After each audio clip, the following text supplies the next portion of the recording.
Mr. Thatcher, do you know anything we could use against them?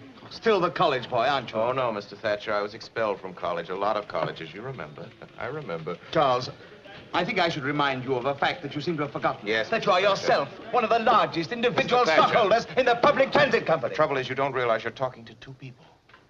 As Charles Foster Kane, who owns 82,364 shares of public transit preferred, you see, I do have a general idea of my holdings. I sympathize with you. Charles Foster Kane is a scoundrel. His paper should be run out of town. A committee should be formed to boycott him. You may, if you can form such a committee, put me down for a contribution of $1,000. My time's On the too other fair. hand, I am the publisher of the Inquirer. As such, it's my duty, and I'll let you in on a little secret.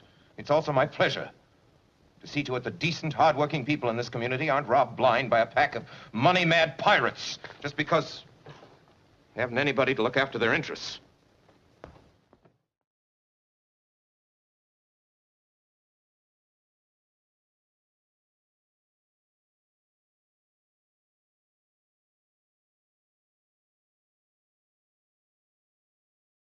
Trying to analyze Citizen Kane within a 10-minute video in many ways is not only kind of disrespectful, it's also impossible. There are far too many things that shouldn't be left out in the Orson Welles' directorial debut.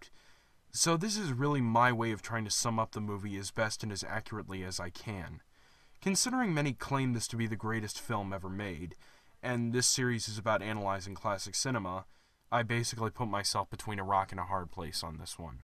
The world-shaking film has been well recognized for the masterful quality in filmmaking and storytelling. With layers upon layers of symbolism and expressionism in this reimagining of the life of William Randolph Hearst into a faux Shakespearean story of the life of America's most powerful man, Charles Foster Kane. A blatantly ironic sign saying no trespassing is the opening shot of the film, as we quickly get to the film's most iconic moment. Rosebud. And with the death of our main character, the film begins. Reporter Jerry Thompson is given the assignment of tracking down the significant people in Kane's life and discover what was the meaning behind Kane's last words. With every piece of information given, the audience begins to understand more and more the victories and tragedies in Kane's life. Growing up away from his parents, he becomes a businessman who even runs for office, until he is discovered to be stepping out on his wife. After the marriage of his second wife, his life begins to fall apart and becomes unfulfilling as he lives in the unfinished paradise of Xanadu. As Thompson delves deeper into the legacy of Kane, it becomes clear how he got to the point at the start of the film, until finally it is revealed that Rosebud was simply a sled, but more than that, the last memento of his childhood. So much can be said about the film where it seems that so much can be left out as well. It has stood the test of time by its notable form and content. The film has been recognized for its groundbreaking cinematography, as well as its engrossing quasi-Shakespearean tale, Julius Caesar being the best example. I say Shakespearean as, for the most part, the film fills all the what we'll call tropes of Shakespeare's plays, even the comedic characters. This is unsurprising given Orson Welles' background. At the spry age of 24, Orson Welles put everything he had artistically to make the film work, even going as far to shape himself to look genuinely older as the story progresses.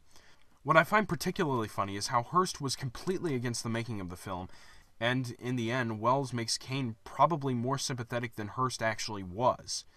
As the story progresses, the audience sees that at one time, Kane seemed to genuinely wish to help the lower class, until the power corrupted him. Many note the film for its cinematography, as Welles and his cinematographer Greg Toland worked hard to keep the shots perfect and interesting, having scenes with long depths of field while keeping everyone and everything in focus, as well as notable framing which gives this film its remarkable character.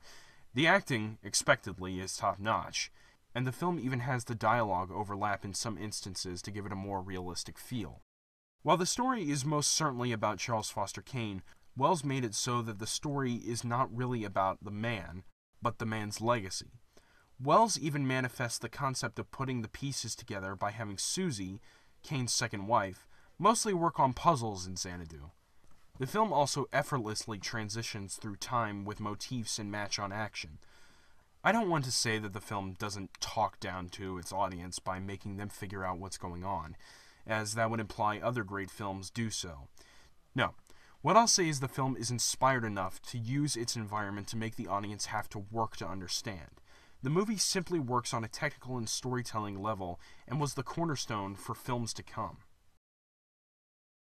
The easy answer would be to say that the film influenced almost everything, but a few specific things stick out in my mind. A movie that feels directly influenced by Citizen Kane is David Fincher's The Social Network. This film also took the real-life story of a powerful man, Mark Zuckerberg, and gave it a Shakespearean twist with betrayal, conquest, and loss from dangerous actions. Funny I would mention the term memento earlier, as it seems that Christopher Nolan was influenced by this film in his breakout movie as well, with all the memories and the twist ending.